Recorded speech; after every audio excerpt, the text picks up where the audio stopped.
Bom dia, Guilherme. Bom dia, professor. Tudo bem, né? Graças a Deus. Benção, isso aí.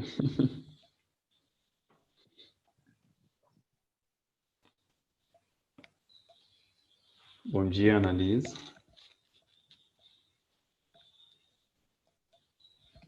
E aí, professor, você já assistiu o The Good Doctor? O do rapaz que tem Autismo? autismo? Rapaz, Já. eu não assisti, mas assim, eu sempre vejo as propagandas lá passando. Rapaz, você tem que ver como que é doido. Eu já tô na É, terceira temporada já. já? Eu já tô no episódio 12, né? O Aham, episódio anterior foi que o menino ele teve um tumor, né, no fígado. Aí aham. depois ele foi fazer uma ressonância magnética. Aí do nada desapareceu o tumor. Aí, Nossa. aí depois o tumor que tava com o cara foi pra a namorada dele, só que o tumor foi logo no cérebro da menina, no meio do tronco cefálico. Aí disse que Nossa. aí eles foram fazer cirurgia. Se retirar o tumor, a menina pôde entrar em coma. Nossa. Rapaz, bicho, que E, doido. e ele, assim, é baseado em fatos reais, não é? Acho que é. É, eu acho que eu ouvi falar isso. Ele, assim, ninguém dá nada pelo jeito, né? Por ele, pela Uhum. forma que ele é, né? Mas É, a pô, pessoa. só você é um cara autista, né? Não consegue Isso, se comunicar direito. isso. Tem os graus diferentes, né, do autismo, mas as pessoas que são autistas, eles têm algo muito desenvolvido, né? No caso, É. são super inteligentes. Então, e cada um tem uma área específica. Eu acho muito bacana isso. Nossa, seria bacana se fosse. Uhum. Mas não, deve ser a pior coisa que tem. O problema é toda a rejeição, preconceito, as oportunidades, né? Exato. É isso aí, infelizmente. Que hoje está se buscando, né, fazer uma inclusão, mas ainda é algo muito devagar, é algo muito lento, né? Bom Uhum. dia, Ana, Beatriz. Bom dia. Beleza, né? Pessoal, daqui a pouquinho a gente vai começar. Vocês já fizeram a atividade do que eu já conquistei? É que página? É na página 31 adiante, são bastante atividades, que é do final do capítulo 5. Ah, Luísa? eu não fiquei sabendo não dessa atividade. Acho que eu Uhum. tô com o cronograma atrasado. Ah, sim. Então eu acho que ela foi nessa semana, no cronograma dessa semana, e já Hum, a resolução, eu acho que eu comecei, na verdade, na sexta-feira da outra semana, estendi para segunda a resolução. E a correção já era para essa semana também, no decorrer. Mas fica tranquilo, quem não ok. fez, vai fazendo nessa semana, até semana que vem, para deixar tudo em dia aí, que já é revisão do capítulo. Isabela também Ok. chegou, né? Bom dia. Olha só, como nós já estamos bem adiantados, nós já conseguimos concluir mais um capítulo. Quando eu falo assim é porque eu tenho a questão das aulas lá no site, né? Então, dou a aula virtual aqui, que normalmente tem sido de correção de atividade, mas tem a aula lá também. Então, quem não está acompanhando periodicamente as aulas lá, eu peço que acompanhe, porque lá eu abordo todo o assunto e numa aula até mais extensa, às vezes, mais detalhada, né? Então, ajuda um pouco mais. Mas o que que a gente vai fazer hoje? Hoje nós vamos fazer uma revisão do capítulo. Então, nós vamos pincelar pontos mais importantes deste capítulo, que é o 5, ok? E nas próximas aulas da semana que vem e das outras, nós faremos uma revisão começando lá no capítulo anterior do livro 2. Por quê? A minha prova, vocês já receberam um informe de prova aí, né, nos grupos. A minha prova é a primeira, novamente, e é dia 24. Então, daqui 2 ou 3 semanas, a gente já tem a P2, que aí a gente já vai finalizar o segundo trimestre, né? E os conteúdos que vão cair na minha prova, nessa P2, é do capítulo anterior, então capítulo 4, lá no livro 2, e todo esse capítulo 5, que a gente acabou de estudar. Então, querendo ou não, na aula de hoje a gente já começa a fazer uma revisão para a nossa prova, tá bom? Qualquer dúvida que vocês tiverem, vocês avisem, tá? Perguntem mesmo, porque ensino à distância assim é complicado, que a gente não tem tanto contato para me poder saber como que vocês estão compreendendo ou não. Igual lá em genética mesmo. Genética vai cair na prova, que é o capítulo 4. Aí tem as leis de Mendel. Aí tem lá os cruzamentos da primeira lei e da segunda lei de Mendel. Os cruzamentos da primeira lei é aquele do joguinho da velha, aquele menor. Aquele lá eu vou cobrar ele. O segundo, o maior, eu acho que vocês ainda estão um pouco com dúvida, eu não vou cobrar, ok? Então fiquem atentos nas páginas também para a prova, para que vocês não estudem muito alguma coisa que eu não vou cobrar, tá bom? Isso aí vocês vão receber tudo no informe da escola. Tranquilo? E nessa semana também vocês receberam, deve ter sido ontem ou antes de ontem, um informe. Quem não me entregou as atividades avaliativas dos 9 pontos. Então, a escola está pedindo, né, esses informes para a gente oportunizar mais uma chance para esses alunos, valendo um pouco menor de nota, né, um pouco menos. Mas aí, quem recebeu, fique atento ao novo prazo, tá bom? Para ninguém ficar prejudicado. Então, essas informações são importantes para nós neste momento. Vamos lá. Deixa eu só projetar aqui. Peguem o livro de vocês, então, no capítulo 5. Vocês estão me escutando bem? Sim. Ah, tá. Porque quando fica tudo bem quietinho assim, teve uma aula nessa semana que minha internet, eu acho que foi minha internet ou foi o aplicativo, deu umas saídas, ok? Qualquer coisa vocês me sinalizem. Se começar a falhar minha fala ou qualquer coisa aí, me avisem. Então, eu vou fazer a projeção aqui, meninos, para a gente pincelar os pontos mais importantes. Pega um marca-texto, pega alguma coisa aí para vocês destacar, quem gosta, né? Aí vocês vão anotando aí o que a gente tem de importante neste capítulo, até mesmo para nossa avaliação. Joia? Tá aqui o livro, então. O livro novo, que é o 3, e o capítulo 5, que é o capítulo recente dos nossos estudos. E ele tem por título Evolução Biológica. O capítulo 4, nós estudamos genética. Genética e evolução são dois assuntos que não se trabalhava no nono ano. Esses conteúdos eram trabalhados no ensino médio, dentro de biologia, que é uma nova disciplina que vocês vão ter a partir do ensino médio. Ok? Então, deixa de ter ciências e surge, né, biologia, química e física. Divide. Dentro de biologia, vocês estudariam. Só que agora, com a BNCC, teve a mudança. Então, genética e evolução biológica veio para o ensino fundamental, nono ano. Então, o que desse assunto a gente precisa saber para irmos, né, preparados para o ensino médio? Evolução biológica, e aqui, neste livro, ele traz ainda no início o conceito de origem da vida. Então, é onde que nós vamos estudar um pouco sobre as teorias que explicam como que os seres vivos se originaram e como que as espécies biológicas também se diversificaram tanto, né? Quais foram as modificações sofridas pelos seres para existir uma diversidade tão grande como essa que nós temos hoje. E isso aí é fonte de estudo da evolução biológica. Todas as modificações sofridas pelos seres vivos no decorrer do tempo, ok?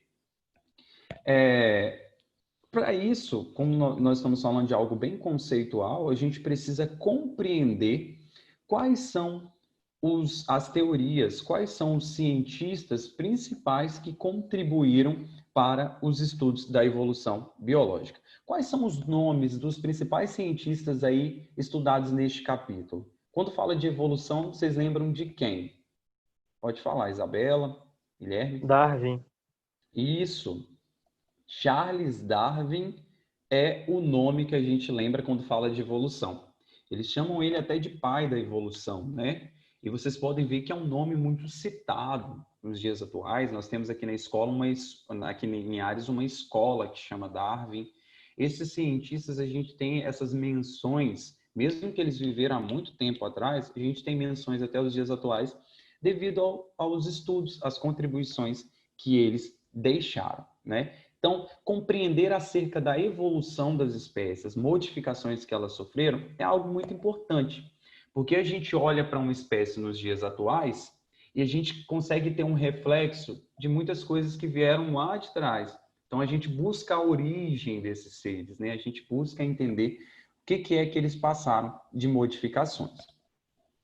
Então, na página 3 aí, nós temos um pouquinho do histórico, da origem da vida e das espécies, onde que fala aqui sobre teorias. Entre os séculos, lá, século XVIII, século XIX, foi quando começaram mesmo a descobrir um pouco mais de informações acerca das espécies por causa de estudos geológicos. Então, começaram a estudar o solo, as rochas, as informações contidas ali a partir de fósseis, para poder, então, descobrir acerca de todas as modificações que os seres sofrem. Mas antes disso, a teoria que prevalecia e aquilo que eles mais acreditavam era a questão do fixismo. Que os seres foram criados, no caso aqui entra a questão religiosa, né? Os seres criados e mantidos naquela forma sem modificação. Só que daí vieram alguns cientistas e eles acreditavam que os seres eles não ficavam sem modificar.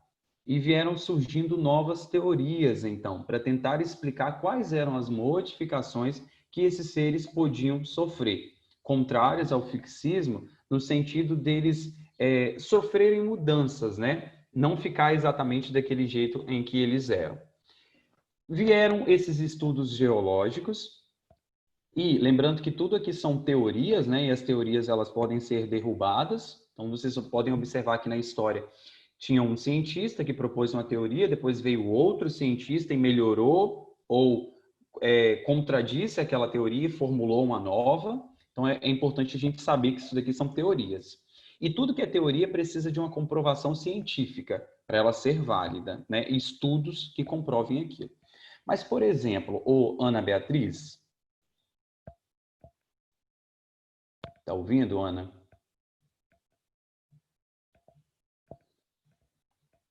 Eu acho que a Ana tá com problema lá, oscilação. Isabela? Oi. Ah, beleza. Eu fiquei preocupado agora, eu achei que era a minha internet. Olha só, quando você olha para essa imagem aí na página 3, você vê um mamute, certo? Ele tem um aspecto de um elefante. A gente olha para ele, parece um elefante, mas ele não é um elefante, ok? Mamutes são seres que não existem mais. Mas como você sabe hoje que existiu um dia um mamute? Como que você tem essa informação? A partir de que eles podem provar que os mamutes existiam?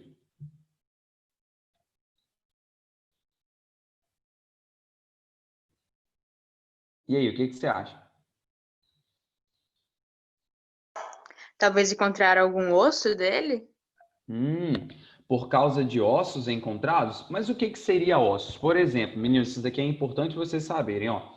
Se morrer um animal qualquer, um animal vertebrado, né, que vai ter os ossos, então morreu uma vaca, um boi ali no pasto, e vai ficar aquele conjunto de ossos dele ali. Será que aqueles ossos são suficientes para me dar informações dos seres? Será que aqueles ossos se tornou algo que a gente imagina? Que é o que a Ana quis dizer, que a Isabela quis dizer aqui, que são os fósseis, com certeza. Quando a gente fala de ossos, ossos podem se tornar um fóssil? Pode. Só que isso leva muito tempo para acontecer, que é o caso dos mamutes. Foram encontrados, sim, registros, né, por meio de fósseis e ossos fossilizados. É uma verdade. Só que fósseis sempre são ossos? Não. Fósseis podem ser pegadas, podem ser insetos encontrados numa resina chamada âmbar. Então, existem várias formas. Então, o que seriam fósseis? São registros de seres que viveram há muito tempo atrás. Então, é realmente isso, Isabela, que nos mostra que os mamutes existiram um dia por causa de registros fósseis. E pesquisando, analisando aquele material ali, é onde que os cientistas conseguem descobrir toda a evolução dos seres, todas as modificações que eles sofreram. Então, aquilo que a gente tem de elefante hoje, eles são parentes dos mamutes, né? Tendo uma evolução biológica, segundo os cientistas, as teorias. Beleza? Então, olhando aí para a história, o que a gente Professor, tem... desculpa te interromper. Pode falar, Ana. É que você estava me chamando, só que eu estava com aquele fone Bluetooth. Eu acho que não tem como falar com ele. Eu estava respondendo, só que eu não estava te escutando. Aí eu pensei que era a internet, aí eu saí e voltei para ver se estava ainda, só que era o fone. Ah, não, sem problema, tá tranquilo. Eu até imaginei que fosse a internet, porque eu vi você entrava e saía, tá? Mas tá tranquilo. Ótimo.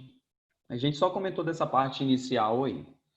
Agora, quando a gente vai para a página 4, meninos, a gente começa a falar de origem da vida. Afinal, se eu pergunto para vocês como é que originou a vida, podem haver posicionamentos diferentes, né? Mas aqui, no caso da biologia, o que vai ser cobrado de vocês são as teorias biológicas para explicar a origem da vida. Eu não vou dizer que não existam outras, mas como a questão religiosa, aquilo que cada um acredita, que eu acho que isso deve ser respeitado, isso aí não é cobrado dentro da ciência. Então, quando fala de origem da vida, essa explicação, a não ser que você fala do fixismo, não é cobrado. Mas eu acho que isso não pode ser também questionado ou desrespeitado, ok? Mas quando fala de origem da vida aqui, eles vão falar das teorias. Então, o que seriam as teorias que tentam explicar a origem da vida? A gente divide basicamente elas em dois tipos. A teoria da abiogênese e a teoria da biogênese. Um tem o A na frente e o outro começa só com B ali, biogênese. O que seriam essas teorias? No século XV, em meados daquela época ali em diante, a reprodução dos seres vivos já era compreendida. Então, as pessoas já entendiam como que os seres vivos se reproduziam.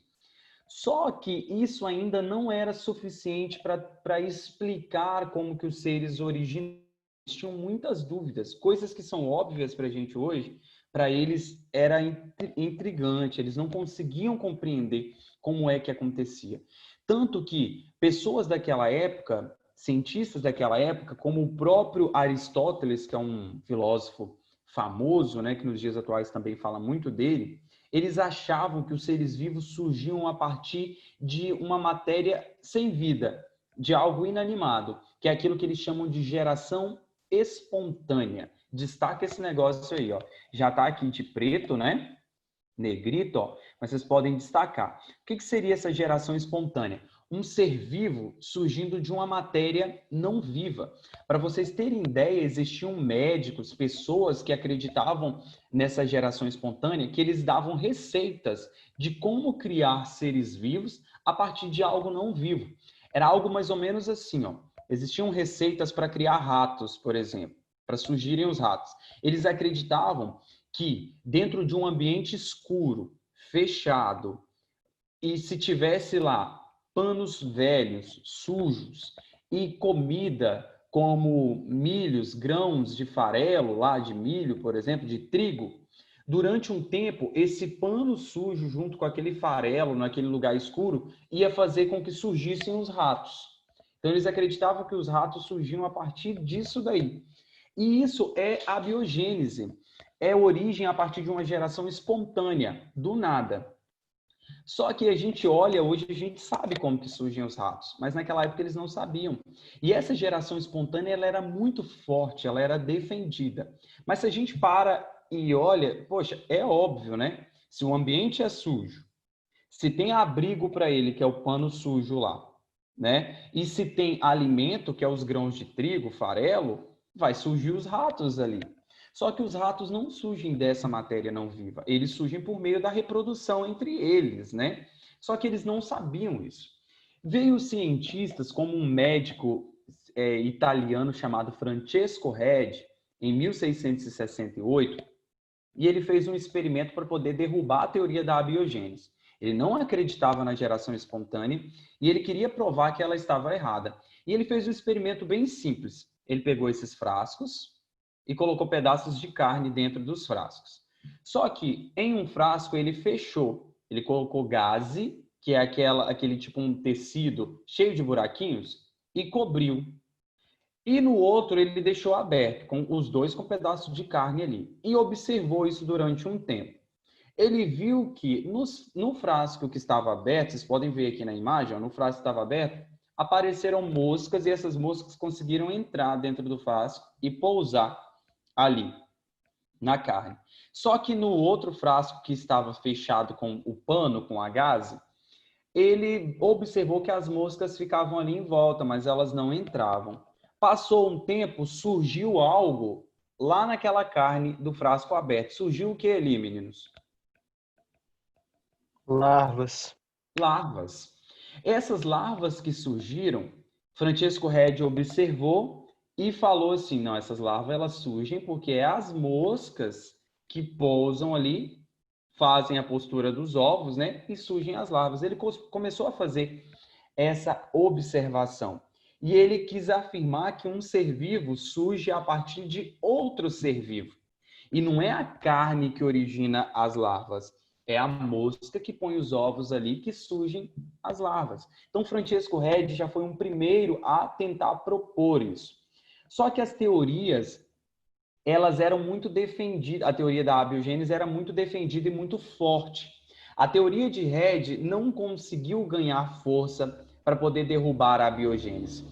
Tanto que Redi, ele não conseguiu refutar a teoria da geração espontânea, porque ele não conseguiam explicar outras coisas relacionadas a isso, como, por exemplo, como que surgem os vermes no intestino humano? Se surgem esses vermes, que são as larvas da mosca ali, a partir de outra mosca, mas a mosca não entra dentro do ser humano para surgir os vermes. E aí, como que esses vermes surgem? Então, Redi não tinha explicação para tudo. Aí a teoria dele aconteceu o quê? Caiu. Foi derrubada e ele não conseguiu provar, apesar de que o experimento dele foi muito bacana para explicar isso. Para vocês terem ideia, somente lá no ano de 1800, e tá aqui, ó, 1812, né? Tem um médico francês aí, e depois lá em 1915, nessas letrinhas azuis, que foi quando médicos eles conseguiram provar a existência dos vermes e a origem deles no intestino humano. No caso, esses vermes que a gente vê aqui é o Ascaris lumbricoides, que é a lombriga, né? Só tempos depois que eles conseguiram provar que essa origem do verme é a partir da ingestão de ovos do próprio verme, né? Então, isso somente depois foi dar suporte. E a teoria de Redi já havia sido derrubada. Com isso, a teoria da geração espontânea continuou prevalecendo. Vieram outros cientistas, fizeram vários outros experimentos, mas eles não conseguiram provar, literalmente, a teoria da biogênese. Somente em 1860, um outro cientista, que é o francês Louis Pasteur, esse sim conseguiu derrubar a teoria da abiogênese. Por quê? Ele fez um outro experimento. Ele pegou caldos de carne e colocou dentro de um frasco. Esse caldo de carne, após ser colocado dentro de um frasco, ele pegou e esquentou o bico desse frasco e entortou ele, fazendo aquilo que a gente chama de bico de cisne. Página 5, vocês vão conseguir ver isso. Depois dele ter entortado esse bico de cisne, ele fez o quê? Esquentou esse caldo de carne, ferveu ele durante um tempo. Ele observou que após ferver, nessa época os micro-organismos já eram conhecidos, né? Ele observou que os micro-organismos haviam morrido, todos, acabado, não tinha micro-organismo ali, ele fazendo os estudos. E, passando um certo tempo, ele deixando esse caldo em repouso lá, ele verificou que os micro-organismos ficaram retidos naquela curva ali que ele fez do bico. O ar conseguia entrar, mas os micro-organismos não chegavam lá no caldo de carne para desenvolver ali e estragar, né? Decompor o caldo. Logo, ele verificou o seguinte: eles ficam retidos ali. Como ele fez esse experimento em mais vezes, ele depois quebrou o bico do frasco e verificou que nesse que ele quebrou o bico, voltaram os micro-organismos para o caldo e conseguiram decompor, estragar ali o caldo. Então, a partir desse experimento, Louis Pasteur, ele conseguiu provar que a divisão, a reprodução dos micro-organismos acontece a partir de outros micro-organismos. Então, um ser vivo origina outro ser vivo. Aí ele conseguiu desenvolver a teoria chamada teoria da biogênese, onde um ser surge a partir do outro. que é aquilo que a gente sabe nos dias atuais que acontece. Então, aqui foi quando derrubou a teoria da abiogênese, onde que acreditava que um ser vivo surgia de uma matéria não viva, inanimada. Tudo bem? Esse é um resumão de algo importante para nós neste momento. Tanto que hoje vocês escutam falar de um termo aí chamado de pasteurização. Alguém conhece? O que seria um alimento pasteurizado?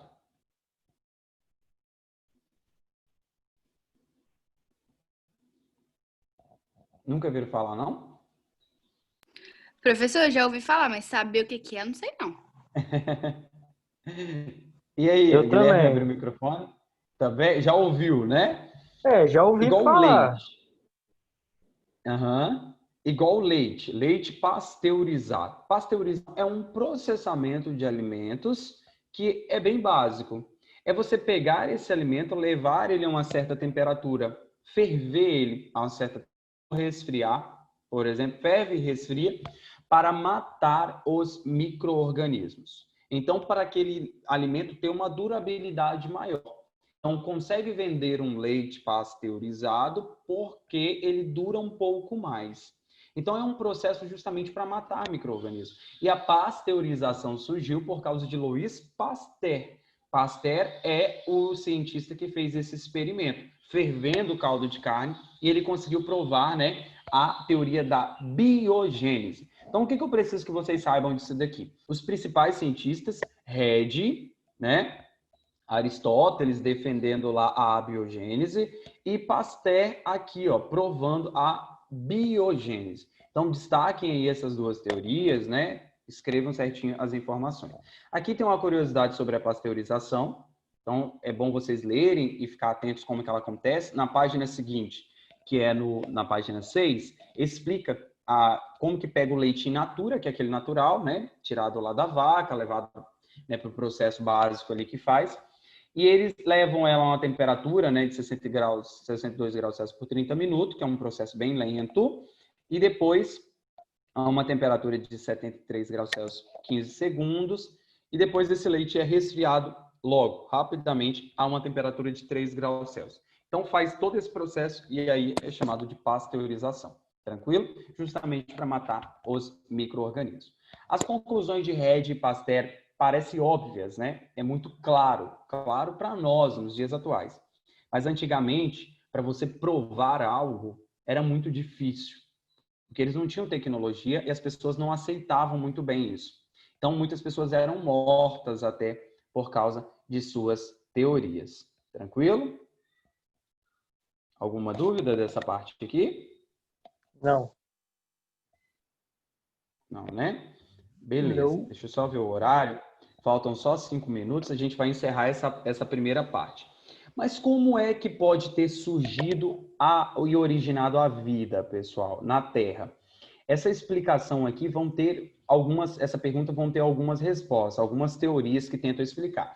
Existe a teoria da panspermia cósmica, que não é trabalhada aqui no livro de vocês, é uma corrente onde algumas pessoas acreditam que a vida surgiu aqui na Terra a partir de um meteoro que veio para a Terra, caiu aqui na Terra, veio de outro planeta, então a vida teria se originado em outro planeta e se hospedou e desenvolveu aqui na Terra por causa que ela veio nesse meteoro. Então, é a panspermia cósmica. Mas existem teorias, e a mais aceita hoje, que é essa teoria aqui, que traz a explicação do desenvolvimento, que é a teoria química, do desenvolvimento a partir de substâncias inorgânicas, formando substâncias orgânicas. A gente já estudou bem isso em química, né, nos capítulos lá do primeiro trimestre. Como a natureza ali, o ambiente, ele era um ambiente totalmente escuro, com na atmosfera primitiva, né? Com alguns gases específicos provenientes das atividades vulcânicas que eram muito frequentes. Então, existiam os mares ali os rios, né, naquela região também. Era um ambiente bem inóspito. E todas as reações químicas que foram acontecendo, unindo componentes inorgânicos, condicionaram a vida. Surgiu um componente orgânico depois. Então, ali, ó, foram surgindo o vapor de água, né, que é um componente que surge a partir de transformações químicas, vindo das erupções vulcânicas, foram fazendo a união de componentes. E todas as reações químicas feitas ali, surgiram os aminoácidos, que são percussores das proteínas, e a união desses inorgânicos, que são os aminoácidos, surgiu depois os coacervados, que seriam aquilo que equivale aos primeiros seres vivos, por causa de um acúmulo de substâncias. E esses coacervados, agora sendo substâncias orgânicas, se uniram, formando talvez ali seres bem simples, como as bactérias, micro-organismos, que foram evoluindo e surgindo novos seres. Essa é a explicação, por meio de uma complexidade muito grande, resumida aqui, né, para explicar a origem dos seres. Tem uma aula específica disso para vocês assistirem lá, mas eu peço que vocês deem uma lida sobre essa parte aqui novamente, que é algo importante sobre essa teoria, né, que tenta explicar a origem da vida aqui na Terra. Tem uma imagem aqui, ó, que é um resuminho bem bacana, que mostra, né, toda esta parte da origem a partir de algo inorgânico, depois surgindo algo orgânico, que são os coacervados, que é uma evolução química, né, até chegar a seres mais simples e depois seres mais complexos. Tranquilo? Dê uma olhadinha nessa página 8 também. E depois começam aqui as teorias, né, dos pensamentos evolutivos, que é algo para a gente rever em outra aula de revisão, de conteúdo para a prova. Tá bom? Então, quem não assistiu ainda as videoaulas todas, assistam.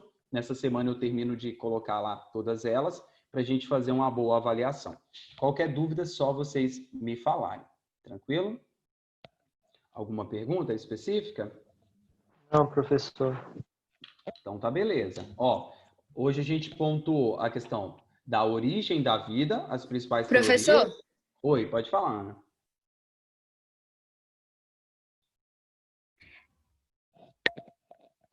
Oi, o microfone. Porque eu percebi... Tá me escutando? Tá meio... Pode falar agora.